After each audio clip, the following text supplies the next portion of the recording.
ଯୋଗଗୁରୁ ଶରତ ଜୋଏସ୍ଙ୍କର ଦେହାନ୍ତ। ଆସନ୍ତୁ ଜାଣିବା ଏହାର ସର୍ବିଶେଷ ଖବର ବିଷୟରେ। ଯୋଗଗୁରୁ ଶରତ ଜୋଏସ୍ଙ୍କର ଦେହାନ୍ତ ହୋଇଛି।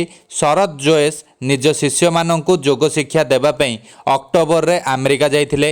ଆମେରିକାର ସ୍ଥାନୀୟ ସମୟ ଅପରାହ୍ନ ପ୍ରାୟ 3ଟାରେ ଶରତ ଜୋଏସ୍ ମାତ୍ର 53 ବର୍ଷ ବୟସରେ ଶେଷ ନିଶ୍ୱାସ ତ୍ୟାଗ କରିଛନ୍ତି। ଜୋଏସ୍ଙ୍କର ଯୋଗ ଜୀବନ କଥା କହିବାକୁ ଗଲେ ସେ 19 ବର୍ଷ ବୟସରୁ ଯୋଗ ଅଭ୍ୟାସ କରିବା ଆରମ୍ଭ କରିଦେଇଥିଲେ।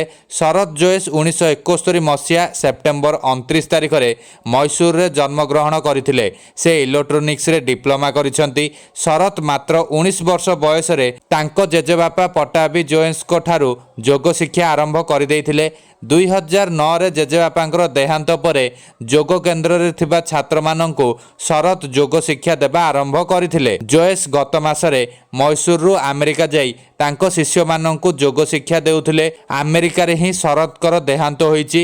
ଶରତଙ୍କର ଯୋଗ କେନ୍ଦ୍ର ସୂତ୍ରରୁ ପ୍ରକାଶ ଯେ ନୂତନ ବ୍ୟାଚ୍ ପାଇଁ କ୍ଲାସ୍ ନେବାକୁ ଡିସେମ୍ବର ମାସରେ ଶରତ ସହରକୁ ଫେରିବାର କାର୍ଯ୍ୟକ୍ରମ ଥିଲା, କିନ୍ତୁ ଏହା ପୂର୍ବରୁ ସେ ଦୁନିଆକୁ ଅଲବିଦା କହି ଚାଲିଯାଇଛନ୍ତି।